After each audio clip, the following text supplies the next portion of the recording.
So this is going to be just basically informal, asking questions, thoughts about what the course or anything else that relates to the sutras or Raja Yoga.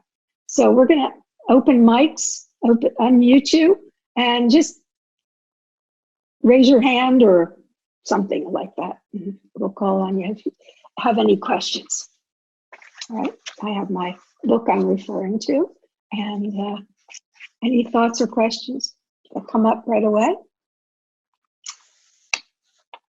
Oh, I see a window, but no one. Okay, I'm sorry, I can't see your name, but please go ahead.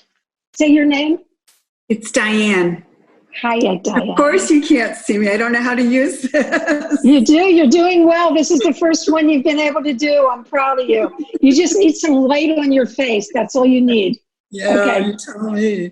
I have a question. In your, I was looking at your book. I have it too, and I'm wondering about tapas, and also tapas not in society at this time. Not beyond the personal. What do you think's going on with the burning? Oh boy. So tapas, let's look at that. So tapas is one of the, it's actually two parts. Tapas is part of Kriya Yoga, which are the 3 pillars of yoga. I'm just trying to get you a page number for those of you that have it. Have the book. Let's see, Kriya Yoga, here we go. Kriya Yoga is on page 106. So tapas is a very interesting because we have tapas in 2 different ways. Let me just find the actual one in tapas. Svadhyaya.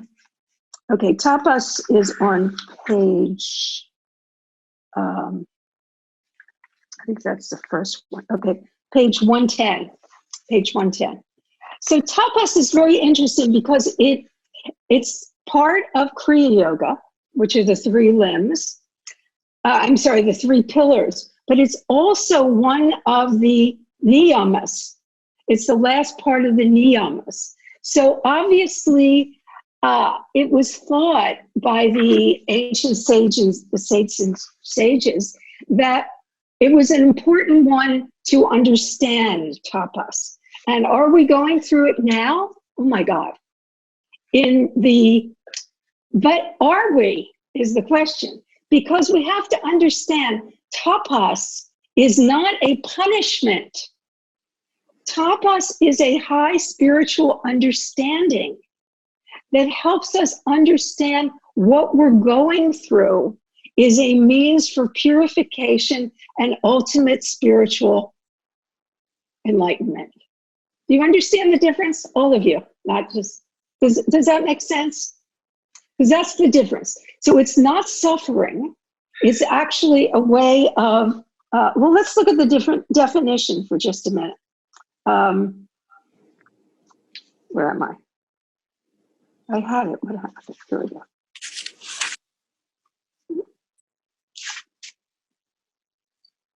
Sorry, I lost it. 110. Okay. Okay. So the definition. Igniting the purifying flame. So when we start to talk about tapas, we realize that it is, there's something called the bargo, and that's the purifying flame. That's a spiritual flame. So what it's doing, it's burning out all the impurities that we may have that are not useful for our spiritual growth and development. Now, this may include, unfortunately, things that you really like and really want. So, for instance, let me just give you an experience of my life, which is a kind of a funny one. Early on, when I was a young adult, I realized that I was allergic to, of all things in the world, chocolate, right? Right? People are smiling because, if you're going to pick something, don't pick something that's so enjoyable, right? It's so fun. So I realized that I had to give it up because I was getting migraine headaches from it. I mean, it wasn't like, oh, I'll suffer a little bit. I suffered a lot. So to me, this was a great tapasya because I could see as my life went on, I really didn't need those stimulants because I already have enough stimulant within myself. So things come and go, and if we can see them in the right way. One of the little stories in here that I think I mentioned in the class was how they purify silver, and I think this is something that's really pretty amazing. If you talk to a silversmith, they'll sometimes take a spoon about this big, one of those big spoons, with a pot holder or something at the other end of it, and hold it over a flame or a burner. And as they do, the silver starts to bubble. Excuse me, I need to take a very dry here in Arizona. It started to bubble. And when it starts to bubble, what it does, that bubbling brings off all the impurities. And the impurities then allow the silver to become pure. And they asked the silversmith, how do you know when it's pure enough to be real silver and to be able to use it for things? And the answer was, when I can clearly see my reflection in it. Right? So, in other words, this is what we're looking for. We're looking to burn off some of these things around us so we can clearly see who we are. And that's really what tapas really means and really is. So it's it's that honoring the resplendent flame that's within our hearts. And we forget about that. We forget about tapasya. What happened to Diane?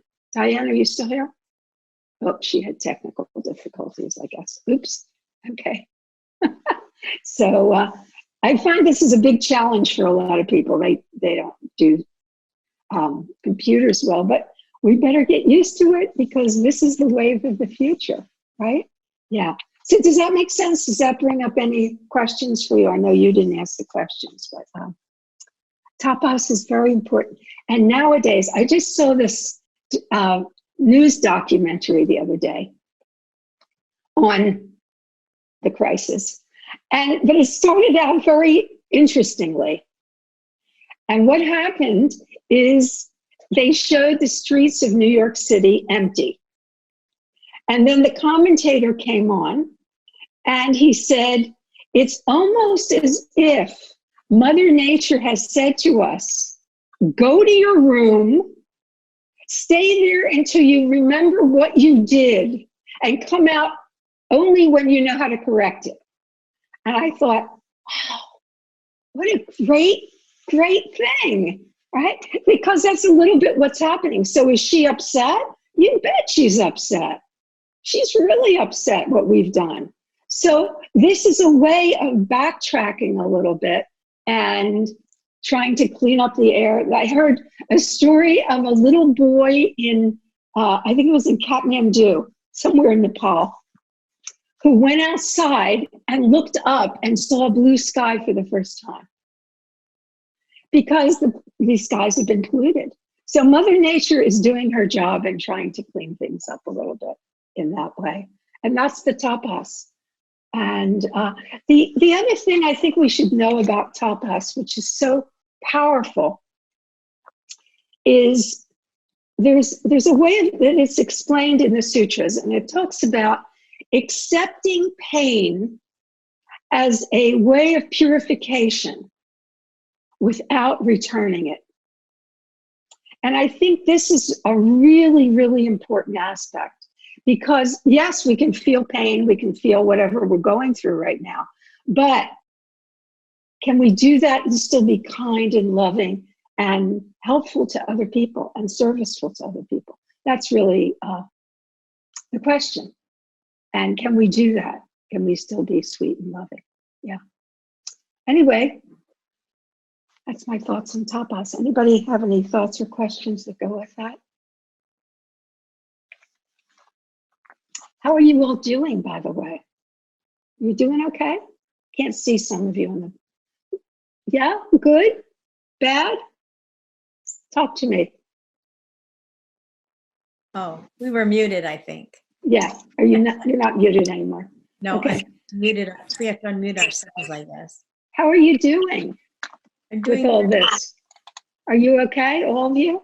How many of you are teachers? Let me see how many of you are yoga teachers. So are you trying to do some things online and help get the, I find that the spiritual community is probably busier now than we've ever been, because we're just churning things out for people because we want to keep them uplifted. I saw the funniest thing this morning. It's not just the yogis. So I saw a priest, and they had a little thing on this priest, and I think it was in Wisconsin, but don't keep me on that. And it was Easter, 2 weeks ago, it was Easter, or last week, sometime. And he didn't know how to take care of his congregants, right? So he tried to think, what could I do? What can I do? How can I serve them? And people said, well, you have to give the blessing, but you can't get near him. So you know what he did? He got a squirt gun and filled it with holy water. And as people drove by in their cars, he blessed them with a squirt gun with holy water. I love that kind of thing, right? I mean, just think out of the box. You don't have to do the normal things the way you've always done them. This gives you a chance to be really creative, like he was. Isn't that amazing? Amazing story. Yeah, I think that's amazing. Anyway, anybody done fun things like that? No, maybe not. Maybe that will give you. I've done some yoga classes, and who's speaking? Wait, do this. So I know who's speaking. Okay, thank you. Yeah, okay. Hi, Joanne. I've done some yoga classes from the get-go, and I've also offered a 5-week meditation series. Great. Yeah. Great. And now I'm preparing other things.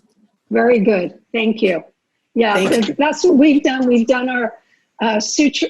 Well, of course, the sutras are ongoing, the weekly sutras, but we offered 8 meditations on the chakras free. So if you're interested and you haven't heard about it, go on our website. You can get them. They're pre-recorded, so you can listen to them anytime. But I think we have to, those of us that are comfortable have to then try to inspire others. Don't you think? Yeah. Yeah. Because a lot of people who don't have our backgrounds are flailing right now. And that fear is just literally getting them by the throat. It's scary. It's really scary. So I guess that's one of the things. Well, let me see if there are any other questions. I just wanted to share a couple of my favorite sutras that would really help us right now. But first, let me see if you have any other thoughts, questions.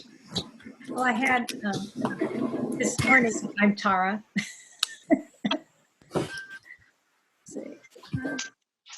Can you hear me? Okay. One other factor that I found your book very helpful was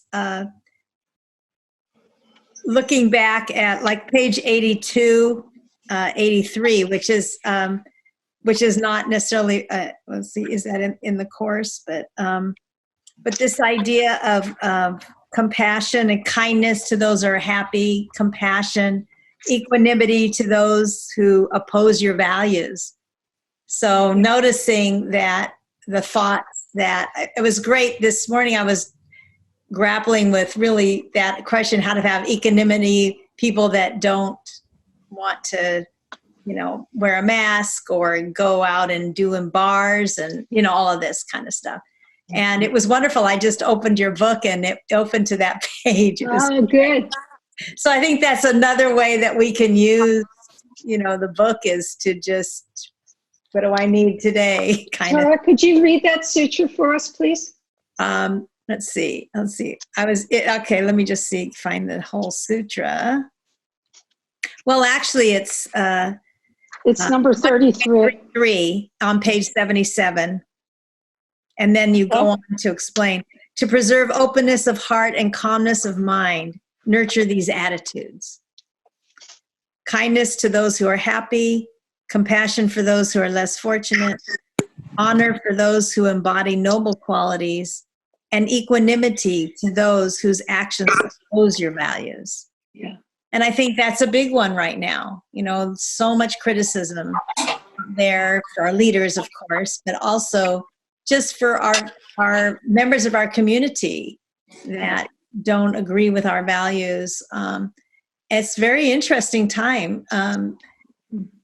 Noticing for me is instead of embracing this as we have, a common enemy, so to speak, if we want to look at this virus as something that can harm people, and then uniting around that, all of us. There's so many disparaging opinions and back and forth. And, one thing about America is that it's such a mixing pot. So it's wonderful, but we also foster a lot of independence. And so it's interesting to see how it's playing out. Yep. Thank you. Yeah, thanks for pointing that out too, because first of all, I always say that our country is born on rebellion. Yeah. We haven't strayed from that in 250 years. No. Still rebellious, which is normally okay. Yeah. But this, there's a phrase that people are still trying to figure out, is it a blessing or a curse? I'll let you make your own decision. And it says, may you live in interesting times. Right. Okay? And that's what we're doing right now. We're living in very interesting, unprecedented times. It was interesting the other day, what was it, Friday? I was literally on the phone with at least 7 European countries, literally. Because I had I'm trying to do all these online things for my courses in Austria. And I was asking them how it was in their countries, right? These are yogis. They're not just ordinary folks out in the street. And they pointed out to me what you were just saying, Tara, was very interesting. They said, first of all, in Austria, you tell people to do something, they do it. That's it. They just do it. Same thing with Germany. And then I was talking to a friend in Portugal, and she said, there's very little problem here because they were under dictatorship for so many years that now when someone tells them to do something, they do it. And their numbers are really low. So I think part of that is our individual nature, and part of it also is fear. When fear gets a hold of us, it seems our rational mind goes away. And I think this is a real issue today, but we're not thinking clearly. Our emotions have gotten to that point where we're not able to do the best thing for us, perhaps, and even from other people. Let me just give you an example. This was shocking to me. And I forget his name, so I'm not a sports person, so please forgive me. But there was I think it was basketball player who they shut down the whole basketball league because he had gotten the virus. And he was giving some kind of an interview with the press when he was before he was ready to go into quarantine. And after he finished, he was so angry that this happened, although he didn't express it, that before he got off, he touched everything. He touched the desk. He coughed on the microphone. He touched everything on his way out. Because was he a bad person? Absolutely not. He's considered by many a hero. But the anger just got the better of him. And instead of doing something to help, like saying, I haven't, everything's okay. I feel okay. I'm going to get through this as we all are. Something comforting. He did the opposite because his fear just got a hold of them. And I think this is the benefit. If you see no benefit from your spiritual practice, even if you see nothing, but you are able to get through something like this with your mind as centered as humanly possible, you can say, ha, my practices. Okay, that's why I did it. Yeah, don't you think? Don't you think so? Yeah. So to me, it's really bringing my practices to light. And it's interesting because I have a friend who's very athletic, and we're in Arizona now, and it's pretty hot at this point. So you have to, if you want to exercise outdoors, you have to either go early morning or later in the evening after the sun sets.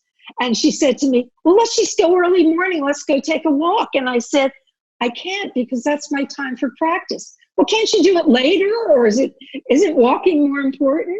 So I think and this is someone who knows and respects me. So I think that making that a priority right now is one of the most important things we can do, because it reminds us really who we are in the midst of all this. Don't you think? Yeah, seems like that to me. Yeah. Does that make sense, Tara?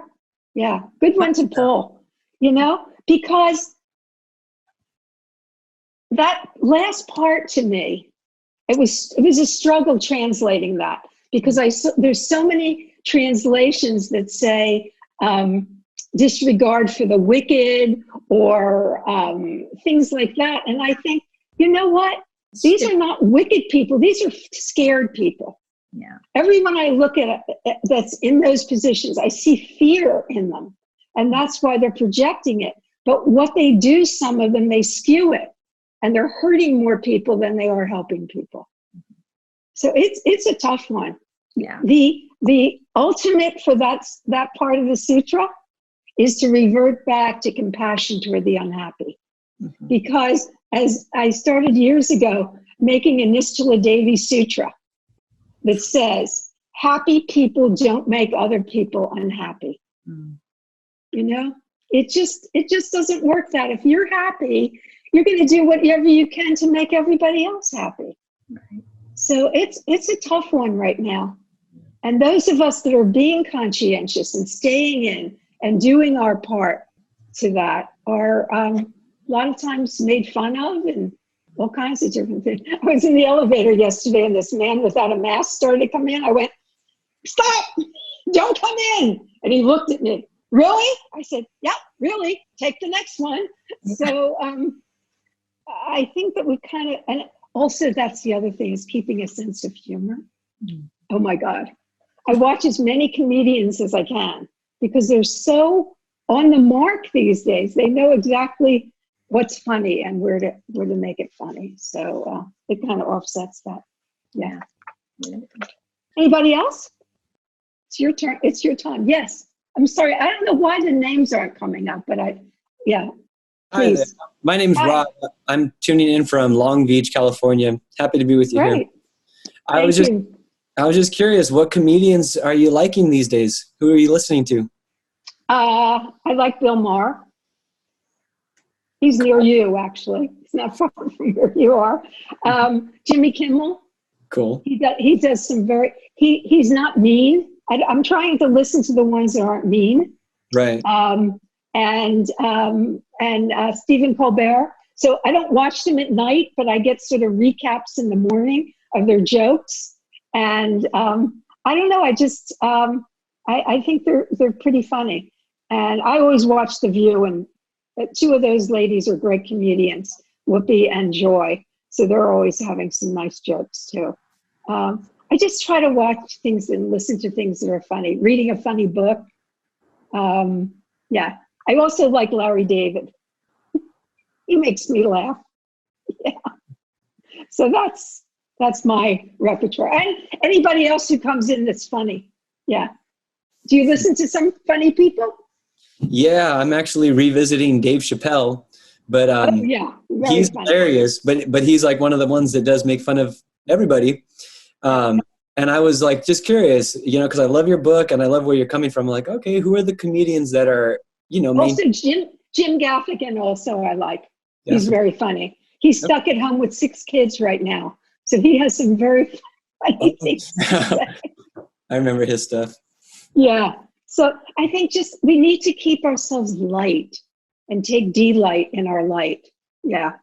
It's it's just unprecedented. We're reinventing it as we go along, how I see it.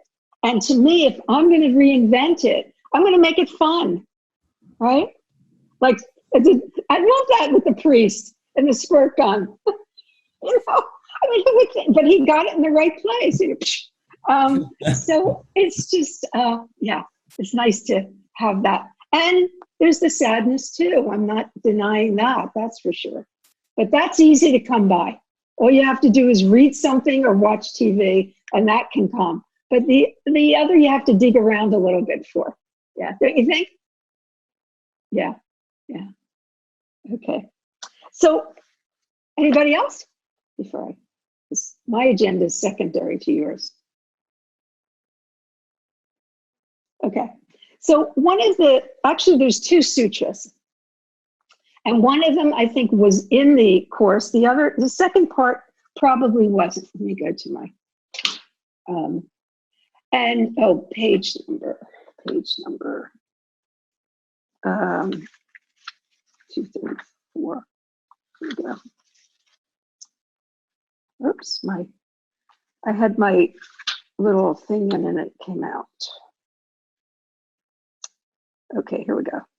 So we have page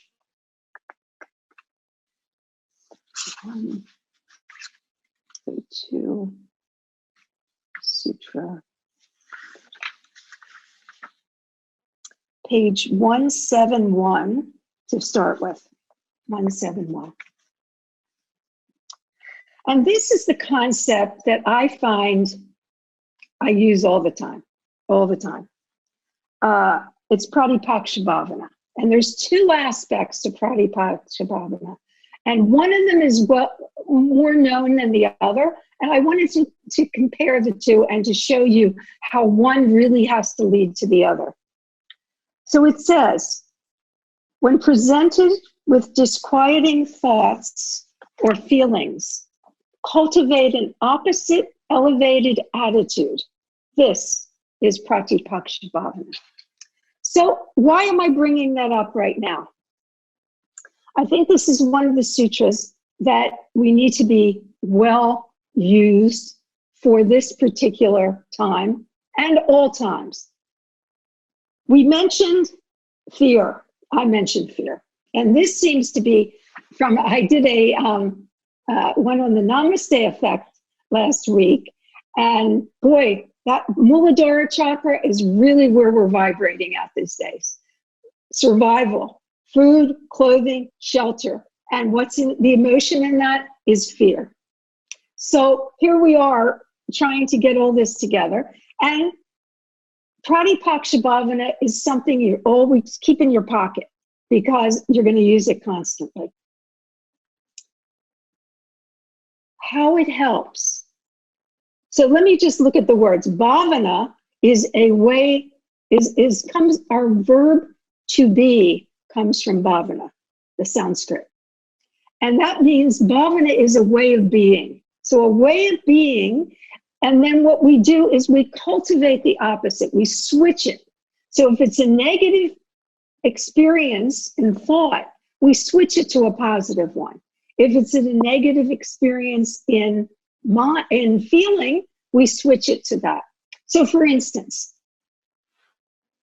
I decide I have to go to the supermarket this morning. And I go out all with my experience and mask and gloves and everything else. And I actually do one other thing that is very cheap. Matter of fact, doesn't cost anything. And I've found this, I've used this for years and years and years on an airplane because I fly so much. And there's always somebody next to me sneezing or coughing, always. It just happens like that. So what I do is I put myself in a bubble. And when I put myself in a bubble, it's like a shield. And sometimes if there's somebody sneezing on one side or the other, I put up a shield. Nothing's there, but in my mind, I'm putting this up. And you know what? I've never gotten sick on an airplane. So something must work.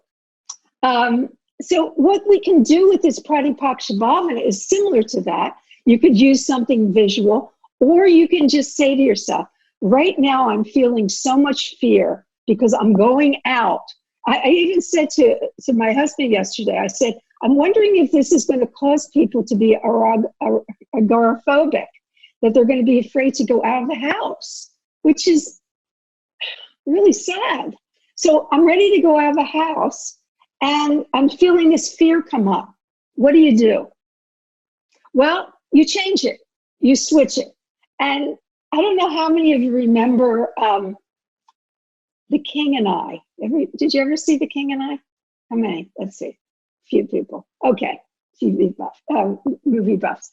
There's a beautiful song in it, right? Whenever I feel afraid, I hold my head erect, right? And whistle a happy tune, right? You know that song? Most of you? If you don't, look it up. It's a wonderful song. And the thing is, and so the last part of it, the result of this deception is very strange to tell. For when I fool the people I fear, I fool myself as well, right? So whistle a happy tune, and every single time, the happiness in the tune convinces me that I'm not afraid, right?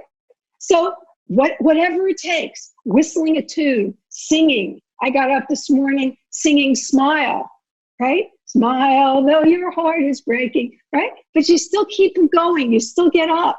So I think that whenever we start to feel something like fear, instead of going with it and giving into it, or doing unhealthy things like eating too much or eating the wrong things or binge watching or whatever else we do, go out and take a little walk and sing or something that gets ourselves out of that fear. And that's the Pratipakshibhavana. First, we have to recognize it. Wait a minute, I feel something in the pit of my stomach. I feel like I can't breathe. What is that? And then from there, we go out. And we switch it. Watching something funny, right? Reading a funny story, singing a song. It's pretty hard to sing a song and still have that fear at the end of the song, especially if it's a happy song. So I think that this is something that if there's one thing I could teach people at this time, it would be that. It would be that. Switch. You have the power within you to switch your emotions. You don't have to stay in that place of fear. It's really not helpful. First of all, it lowers immune system. You know that. Fear just plummets the immune system. I don't know if you know that little story that it's in one of my other books, I think. They did this experiment with Mother Teresa. And what they did is they took people just like you and me, well, something like you and me, into a room, and they showed a movie of Mother Teresa. But before they showed the movie, they took blood from everybody and measured immune function. And then they asked people to watch the movie and just enjoy it. And it was a particular movie. It was a very powerful movie that's about her life, where she scraped a man who was stuck to the pavement with all his blood and fecal matter and all stuff. And it was moments before he was ready to die. And she scraped him off the pavement, held him in her arms, and let him die at that point.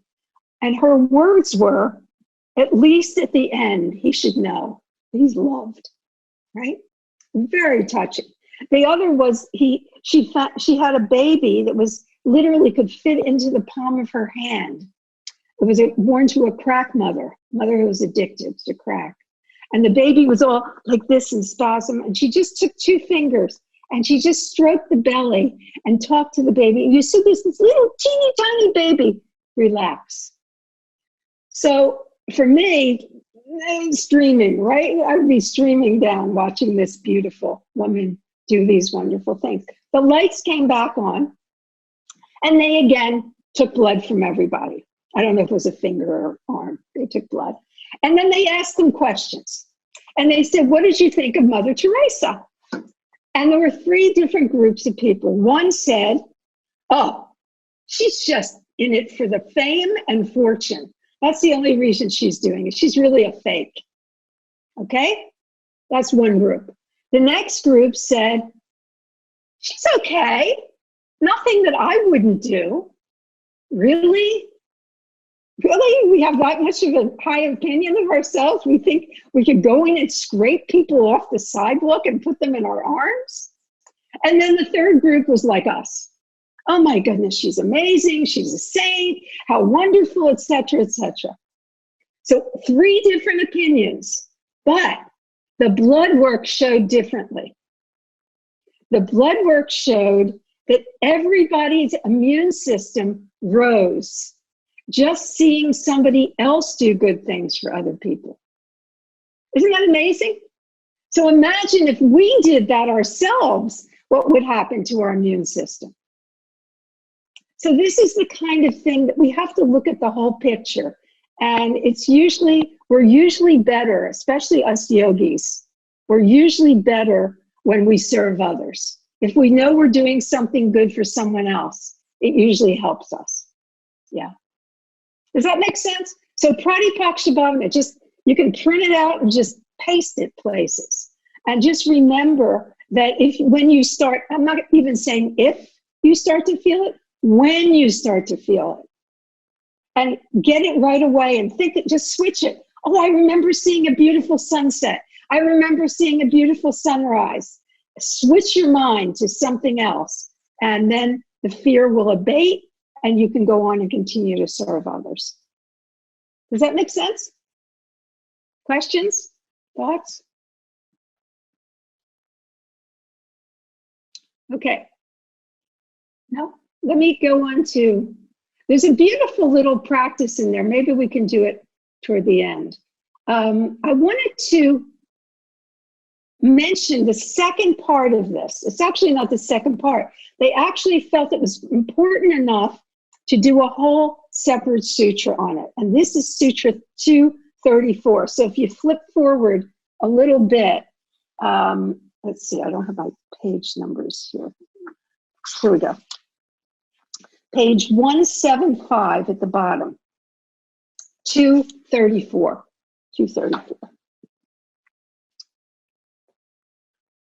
And it says, the desire to act upon unwholesome thoughts or actions, or to cause or condone others toward these thoughts or actions, is preventable. This is also Pratipaksha Bhavana. So I think this gets back, Tara, to you, a little bit to your question too, because what do we do if we see other people doing bad things? If we experience other people doing bad things, what do we do? The example that I gave in the book was something that I felt for most of my life, and that is solidarity with people who are suffering. It's just a trait that I had since childhood, and I always felt empathetic, and when I'd see someone in pain, my heart would just go out to them. Maybe that's why I went into medicine in the first place.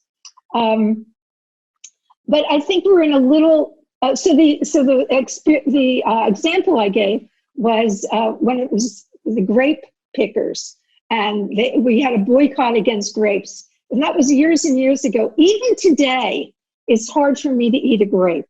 Even though I know there's unions now and everything's okay. It was that, and it wasn't not eating the grapes, it was the pain of the workers. And to me, the pain of the workers is probably still there in one way or another, whether it's grape pickers, whether it's migrant workers, somewhere. So it still carries that for me. There was something that happened the other day that struck me actually 2 things that happened that worked together. President Obama was giving a talk, and he said something I won't put a judgment. He said something about Trump. I won't put a judgment on it. And Trump retaliated unbelievably. He said some really horrible things. And then Obama tweeted one word. And this to me is this. And you know what that word was? I don't know if you saw it. Vote. Right? That's this sutra. It's not, I'm not worried about me. You know what? I'm going to be okay. I know that no matter what happens, I'm going to be okay. But I'm concerned about the other people who aren't going to be okay. This is also Pratipaksha Bhavana. So what can we do about it? Well, it's very interesting. I got an email this morning. I guess there's some spiritual teachers that are concerned about the apathy in the spiritual community. So there is now, probably most of you know Spirit Rock or Jack Kornfield. He's written many books. He's a Buddhist teacher. So he has now organized 100 Buddhist teachers to reach out into their community to get people to vote. This is the first time in history I've ever experienced this with spiritual leaders like this. And they wrote to me, that's how I found out about it, to be one of the 100 yoga teachers that also reach out into the community. We're not telling people who to vote for, although God knows I'd like to. But we're just saying, vote. Get out there and vote. And take a friend with you and get all this out there. So I think that this is really part of this sutra, that we take it away from what's me, and we see is someone else trying to do some harm to other people. And if they are, do we have the power within us to change that in a peaceful way and make it into a positive? So I think this is really what the sutra is talking about. Don't you? I mean, what are your thoughts about the sutra?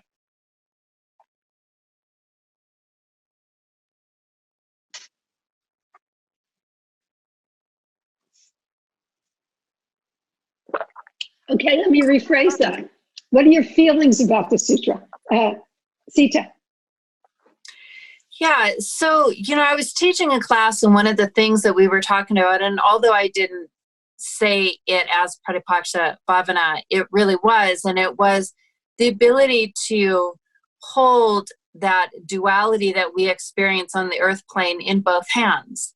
And it's your choice which one you want to give more weight to, or which one you want to elevate. And I think that's really important to me when I think about this particular sutra, is being able to, at least for me, when I find myself in a situation that I'm either angry or uncomfortable or whatever it is, especially in confrontation with people, because it's easy for me to just automatically want to retaliate. It's that ability to be able to step back and say, well, if I feel this way, this is also available to me. I just have to make a choice to find it. I have to be able to have the wherewithal within my own consciousness to pull it out. And so for me, that's a lot of what that sutra is for me. It's being able to hold the duality in life and toggle between these experiences that we have, knowing that whatever we feel, the opposite is always there too, and to be able to hold both. I think you're right. You're absolutely right. And that's what we really need to do, is pull back for a moment. How do I want to experience this? It's up to me how to experience. When you were saying that, it reminded me of that Native American story of the two plants, and the tribal leader was trying to teach one of the younger people. And he said, "You see these two plants?" He said, "Yes." "They look identical, don't they?" And he said, "Yes." And he said, "But what would happen if you didn't water this one and only watered this one. He said, well, it would die. He said, exactly. That's what you do with your habits. You don't throw them out. You just don't water them. And the other ones, the good things that you want to bring forth, you water, and then that grows and blossoms. So you're absolutely right what you're saying. And I think the fear right now is stopping a lot of good people from looking beyond their own family and saying, this is for the greater good. I'm not doing this for me. I'm doing this for everyone, because we're a collective, we're a group consciousness. But the problem is when that fear comes, we pull in. It's all about me, self-preservation. And to me, this is very sad that what's happening in that way. And you know, when you were talking about how people from other countries were feeling, a friend of mine is Swedish, and she was saying exactly the same thing. Yeah. She said, you know, it's just so different in Sweden. They're not doing masks. They're not doing a lot of social distancing. She said, but it's such a different country than our country. And people listen to the government, and they have more, there's more awareness of their neighbors and the people around them. Mm-hmm. And yeah, it's when you talk about the fear in our country and how gripped everybody gets and how isolated they get, It's like, it's just all about them. It's really disheartening. That's the Pratipaksh Bhavana for me. That's where I have to step back and just try to see what's the other side of that. Remember, for me, when I look at someone like that, the only way I can really deal with it is thinking of them as like a 5-year-old. Because a 5-year-old does a lot of things. They'll even say to their mother, I hate you, I hate you, I hate you. You know they don't. It's just, this is what's going on at the moment. And we have to realize that these people, when they get scared, that's what they revert to. They revert back to that 5-year-old. And what would you do with a 5-year-old? Right? You'd be understanding and loving and maybe even hug them. Of course, we can hug now, but if you could, you can still do astral hug. It's a wonderful time. This is how I see it, to see how well the practices that we've been doing for the past whatever amount of years you've been doing it are working for us. This is the time to see it. And where did I put my time? Where could I have put my time that it would have been different? Like maybe I should have spent more time going inward and being quiet. Maybe then I wouldn't have such a hard time with the isolation, right? It's funny because whenever I talk about meditation and describe it, one of the things I talk about is the worst punishment that you can ever give a person, at least in this country and most countries, is to put them in solitary confinement, right? That's the worst thing you can do. But for monks, they crave it. So what's the difference between the two? The tumultuous mind fears being alone. The quiet and calm mind craves it. So that's what we're seeing now. We're seeing people that are overstimulated all the time, having a hard time being quiet. Whereas people who are used to that quiet can do it more easily. Don't you think? Yeah. So I think you're all making great points, and I see you're all using the teachings, which is so wonderful, to help us get through this time. And very, very important. And to teach it to others. You know, I have a lot of friends here who are not ultimately yogis, and so they don't know what to do. They're trying fist bumps and all kinds of things. I said, no, just namaste. Oh, okay. So now everybody's walking around namasteing because you're not touching anybody, but you're coming from the heart. This to me is not, it's kind of pushing people away. But so it's a really interesting time to be clever and reinvent things. Yeah. If you ever need inspiration, think of that priest with his squirt gun. Yeah. Anybody else?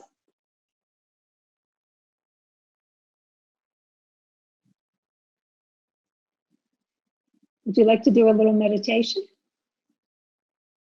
Yeah? Okay. Let's do one on Pratipakshabhavana since we're talking about that.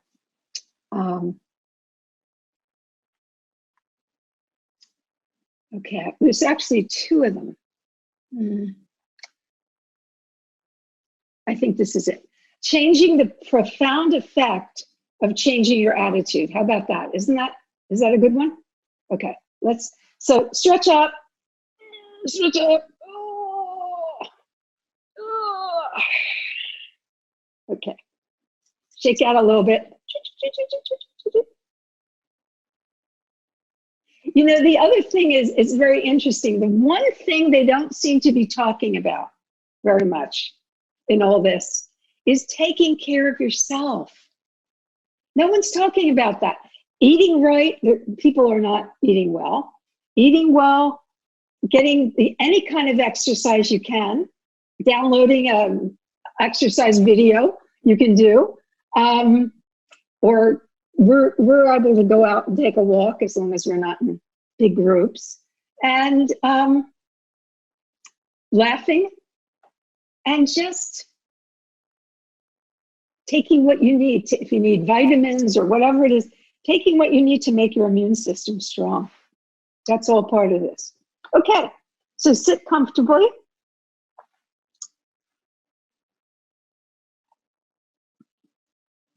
And allow the eyes to close. And take in a few deep breaths. And let them out slowly.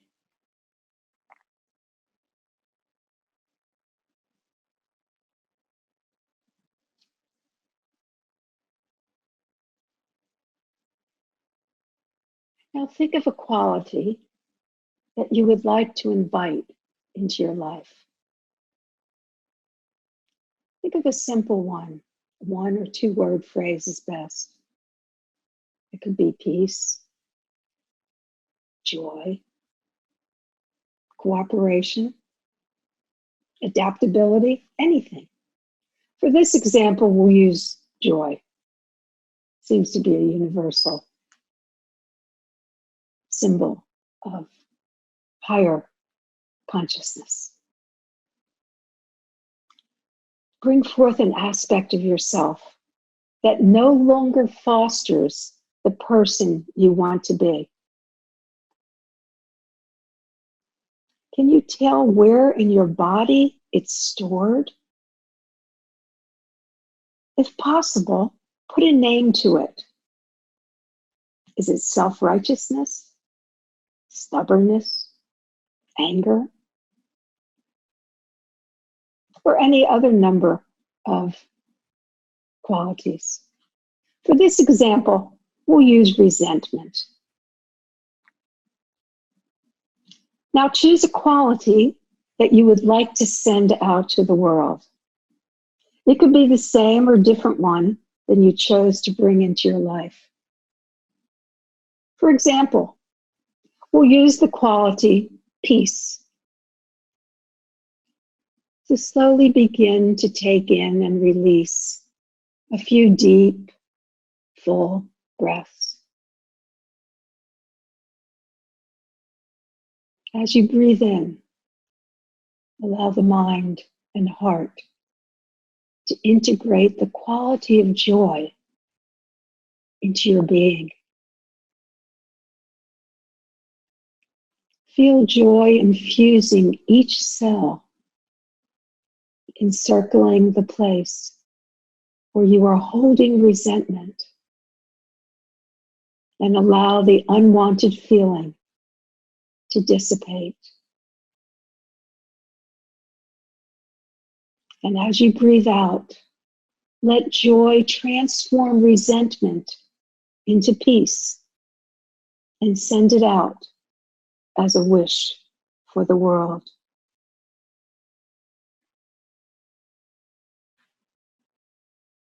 Continue for a few minutes, breathing in, transforming, and then breathing out joy and peace into the world.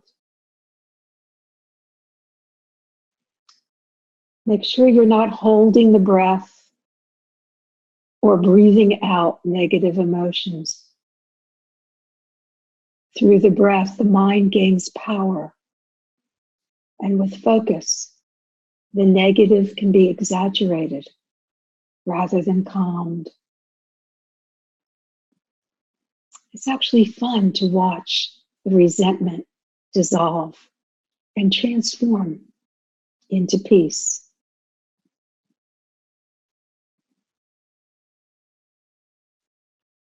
Inhale peace, transforming resentment, and breathing out joy.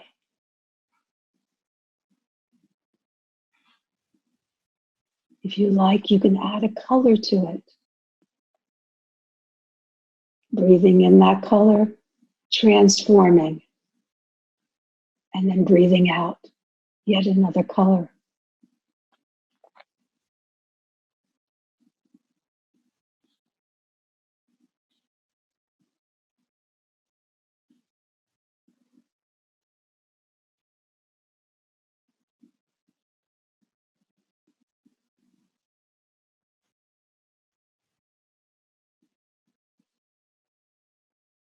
And slowly allow the breath to return to normal. But allow that pattern to continue, letting the peace flow in, even when you're not conscious, transforming any negative emotion and breathing out joy, healing to the world.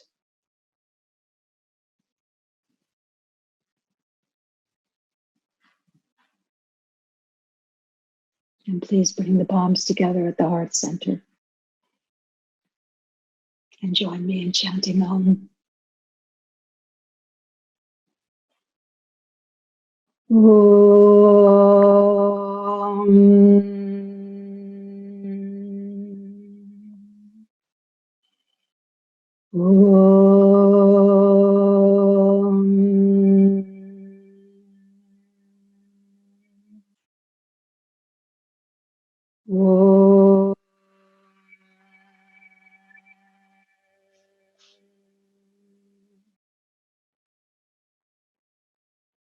Shanti, Shanti, Shanti.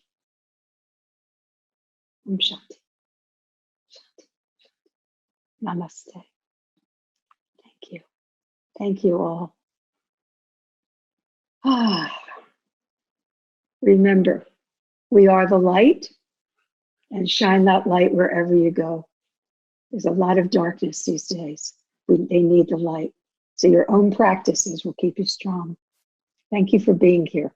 Appreciate it. And keep in touch.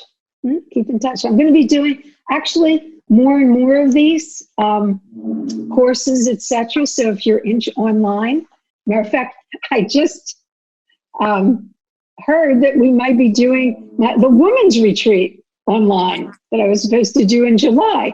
That's going to be interesting. So stay tuned. Be on come to our Facebook and our website and join us. This is our Sangha these days. So thank you all so much. Thank you. Namaste.